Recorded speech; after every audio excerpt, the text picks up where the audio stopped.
એક જણો શનિવારે ફૂલ થઈ ગયો. બોલો, આ શનિવાર છે ને, આજ શનિવાર છે ને, હનુમાનજી આવી ગયા. મારા હનુમાન ચાલીસા બોલાઈ ગઈ. શનિવારને દી હનુમાનજી પહેલી નીકળ્યો ને ફૂલ થઈ ગયેલો.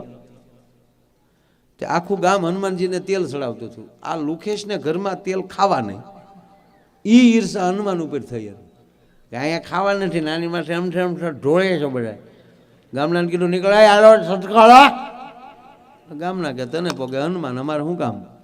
તો ગામના વૈયા ગયા. પછી પૂજારી બે ત્રણ બીજા બેઠેલા એને કીધું નીકળો, હાલો બાપુ જય સિયારામ કરવા.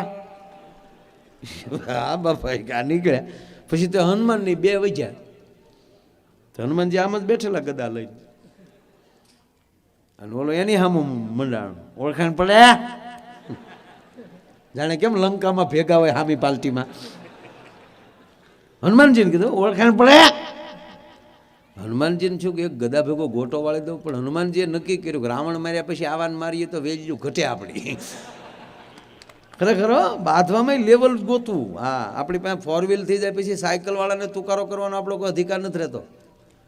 ઘણા તો ટ્રાફિકમાં જતા જ નથી, રેકડી વાળાની આમ આખી હાક ને એલા ભાઈ એ બિચારો ધક્કો મારીને જાય, તું ઘડીક ઊભો રહે ને તારે તો લીવરની ફેટકી જ દેવીશ. પણ નહીં, લેવલ. આપણે ટૂંકા રસ્તા હોય, સિંગલ રોડ હોય, અને આપણી પાસે ગાડીઓ એલોઝન લાઇટવાળી હોય, તો સામે કોઈક મોટરસાઇકલવાળો બાઇકવાળો આવતો હોય તો આપણે છે એક શીલો હેઠો ઉતાર લેવો. એ લટક્યો હોય તો બિચારો પડે, એને સામે સામે ન જવા દેવાય.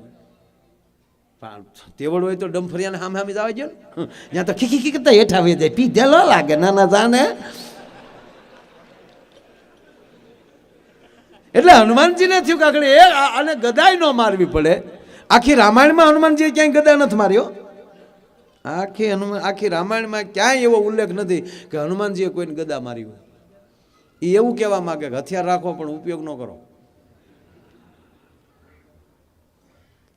આખી રામાયણમાં ક્યાંય છે જ નહીં હનુમાનજીએ કોઈને ગદા મારી હોય. હાથ વજ્રવર ધજા બિરાજ, મુષ્ટિકા મારી છે, ઝાડવા ખેંચીને નાખ્યા છે, ગદાનો ઉપયોગ જ નથી કર્યો. પણ એક જગ્યાએ એકવાર કર્યો, એ રામાયણમાં નથી લખ્યું. એ કહું તમને, રામ થાકી ગયા બાણ મારી મારી. જેવું બાણ મારે ને, જ્યાં માથા કપાઈ જાય તો પાછા નવા ફૂટે. રામને પરસ્યો વળી ગયો કે આ છે હું, આ સાયનાનું લાગે માળું. આપણે ચાઇનાના વડાપ્રધાન આવ્યા હતા ને, તો કોકે આપણે ભાભલાવને કીધું ચાઇનાના વડાપ્રધાન આવ્યા હતા, કે ઓરિજિનલ કેદી આવી છીએ?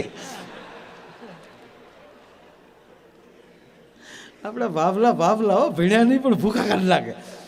પેલા તો ખબર ને, ગામડામાં આપણે છાપું વાંચતા, એખાદું દૂધના કેનેરે છાપું આવતું, અને આખા ગામમાં એખાદા બાપાને વાંચતા આવડતું. એ વળી ચશ્માને હિંદરી બાંધી હોય, ઓલી હુતળી, એ ચશ્મા પહેરીને આમ આમ વાંચતા બેઠા બેઠા. તે બાપા બોલતા હતા, રાજકોટમાં કમળાએ 8નો ભોગ લીધો. થાય એક બાબા કે હૈશિયાબાઈ લોટકી હો, એ રોગ રોગ. ગજબ ગજબ બાબલાવ ગજબ.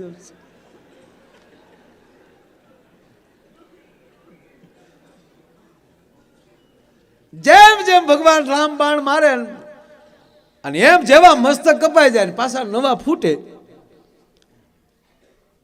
રામને વ્યાકુળ જોઈએ, પછી હનુમાનજીથી તો રહી ન કાંઈ. રામને કે એક કોઈ રહ્યો ને પડે હું નહીં. હવે રામાયણમાં નથી હો, ગોતતા નહીં. પણ હનુમાનજી બેઠા એટલે કહું, એ મને કાનમાં કીધું કે આવું છૂથું લખાણું નથી. રામને આમ 100% ભક્ત એને જ કહેવાય ને, ભીડમાં આડો આવીને ઉભો રહી જાય. એટલે આમ કીધું એક કોઈ રહ્યો ને, અને પછી જે ગદા લીધી ને હનુમાનજી 3 ફરફુદડી ફરીને હોય ઝાટકે રાવણની કઈડીમાં નાખ્યો. અને કઈડીમાં નાખીને જે રાવણ જે ઊંધો પડ્યો, ભફાકો જે બોલ્યો, એ ક્યારે 10 માથા જાય ને ઊંધી આમ ઊંધો પડ્યો, પાક મોઢામાં ધૂળ ગળી ગઈ.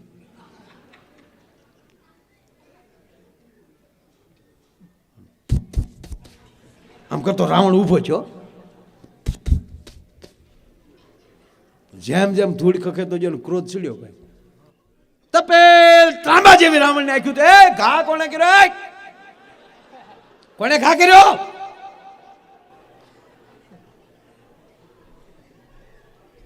રામે હનુમાનને ઘૂસ તમે આવું ન કરાય, આને ભલા મને તે પણ હવે એક તો ખીજાઈ ગયેલો હતો ને એમાં તે ખીજ્યું આને, કોને ઘા કર્યો? હનુમાન કે મેં કર્યો. એલા ભાઈ થાતા થઈ ગયો, દાવા દે ને બધું. કોને ઘા કર્યો? હનુમાનજી કે મેં કર્યો. કેમ? તારી માને ધન્યવાદ. બાધણીમાં તો આવું જ હોય ને. તો હનુમાન કે તારી માને ધન્યવાદ. એટલે રાવણે કીધું મારી માને ધન્યવાદ હે ના, એટલે હનુમાને કીધું મારી માને ધન્યવાદ હે ના. અને ત્યારે રાવણે કીધું તારી જનતાને ધન્યવાદ ન આપું ભલામણ, હું દશાનંદ રાવણ. ભગવાન શિવની સ્તુતિ કરતો મહાદેવ પ્રસન્ન ન થાય અને ક્રોધમાં ભરાવ, તેથી મારા આતરડા કાઢી અને એનું વાદ્ય બનાવી અને એમાં હું સ્તુતિ કરું, છતાંય જો શિવ પ્રસન્ન ન થાય તો હા ભલે હનુમાન મારી 20 ભુજાથી મેં કૈલાસ ઊંચો કર્યો હતો.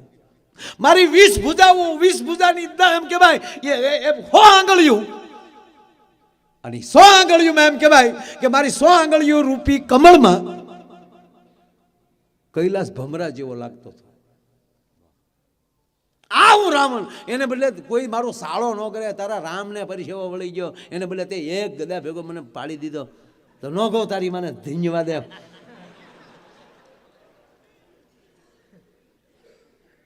હવે રાવણે કીધું તો મારી માને ધન્યવાદ હે ને આપ્યા. તો હા ભલે લુકેશ, હું હનુમંત, તું જે શિવની ઉપાસના કરી એ જ હું સામો ઉભો છું. 11મો રુદ્ર છું, શિવ અવતાર, તારો ગુરુ છું. મને ભૂલી ગયો તું? અને હું કોઈ દી હાથમાં ગદા લઉં નહીં. હે રાવણ, ગદા જો પૃથ્વી ઉપર ફટકારું તો ચૂરે ચૂરા કરીને ધૂળ ઉડે, એમ કહેવાય કે પૃથ્વી ઉડી જાય આકાશમાં. અને ભૂલથી કોઈના માથા ઉપર મૂકી દીધી હોય તો હોહળવો પતાળમાં વયો જાય. એને બદલે તું મર્યો નહીં, પીડ્યો નહીં, પાતાળમાં ન ગયો, ખાલી હું છું ન કહું તારી મને ધન્યવાદ એમ.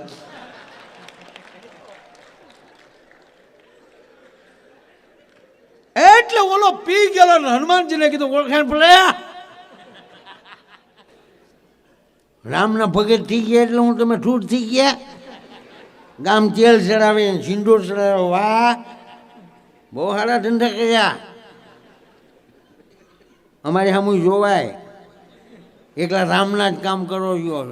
અમને શું વાંધો છે, મરી ગયા ઓળ ખાઈ ખાય.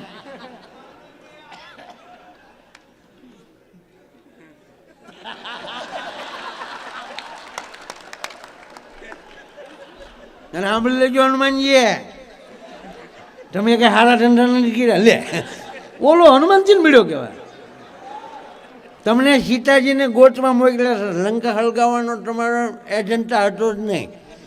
આ એજન્ટા બાઈનું કામ કર્યું તમે, અને ભલામણા લંકા હળગાવી નાખી, ભડ ભડ વાંજર વેરા કી જાય. રોજ હોનાની હતી ભલામણા આખી હળગાવી નાખી. એને કરતા એટલો ઢેકલો લઈને આવ્યો તો તમારું શું જાતું જુઓ.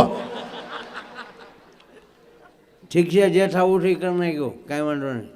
કાલ આવે 11,000 રૂપિયા રોકડા રાખજો ને કરે હેગી નહીં થાય એમ કે તલવાર કાઢી. કાલ આવું છું પાછું આના ટાઈમે 11,000 રોકડા. સમજાઈ ગયો? રામ જય હનુમાન જાજા. હનુમાનજી હનુમાન કરી એટલે પછી આ તો એટલું કહીને વયો ગયો. પછી ભાઈ મંડળ હલવાનું કે કાલ રવિવાર બેંકે બન્યું હોય, આપણી પાસે 11,000 પીડ્યા નથી, હમણાં જ પ્રતિષ્ઠા કરી, મંડળ નાનું, અને આ તલવાર લઈને કાલે આવે ને મૂર્તિની તલવારની પીસી મૂર્તિને અડી જાય ને ખંડિત થાય, પાછી જયપુરથી મૂર્તિ લાવવી, માથા ભારે માણા, અને કંઈ કહેવાય નહીં. હવે કરવું શું?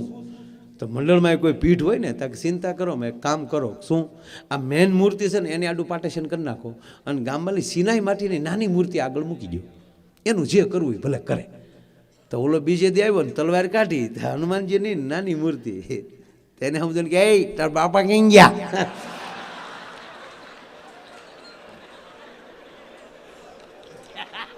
હવે આને ભડાકે દેવાનું એક બીજું કાંઈ કરાય ભલા.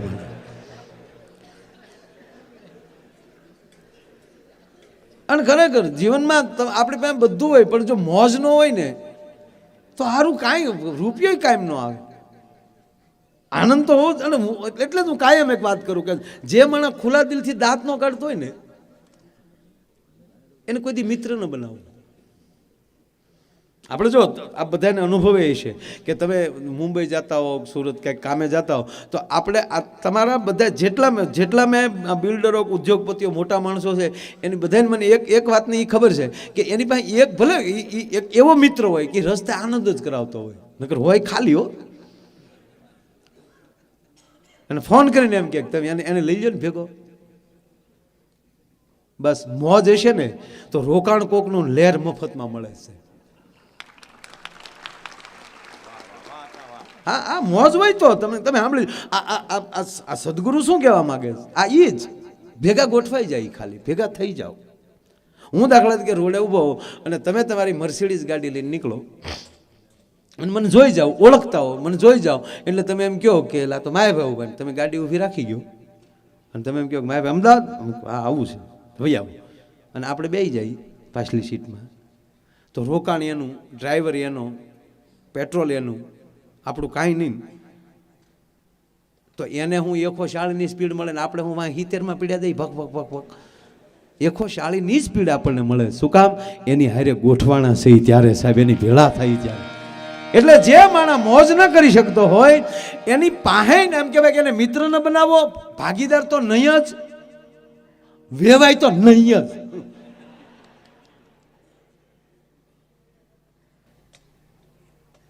એના પાડોમાં ન રહેવું, અડધી કિંમતમાં બંગલો વેચીને નીકળી જવું. કારણ કે સવારમાં હામો મળ્યો ને તો અફકન થાય. આપણે પ્રોગ્રામમાં જવા નીકળ્યા તો આપણે આમાં મોગો સર પ્રોગ્રામમાં જાવ, નાના તારા બાપનું હરવણું કરવા જાય. એમ અમારે હકાદાન હમણાં કહેતા હતા, હકાદાન ગઢવી બહુ સારું બોલે. હકાદાન મને એ કે હું હરવણું કરાવવા ગયો, કાંઈક એને હશે કંઈક કરો, તો એ હરવણું કરવા બેઠા, આમ તર્પણ કરવાનું હોય ને બધું. એટલે ગોર બાપા જે કોઈ છે એ બોલતા જાય, ઓમ નમઃ સ્વાહા, મૂકો 500 રૂપિયા. એટલે મૂક્યા, પાછું વિધિ કરીને કે હવે માથે 600 રૂપિયા મૂકો. પછી હકાદાને કીધું હું આ હરવણું કરવા આવ્યો, ઘોરાવા આવ્યો એ નક્કી નથી થતું. એટલે જીવનમાં મોજ જરૂરી છે.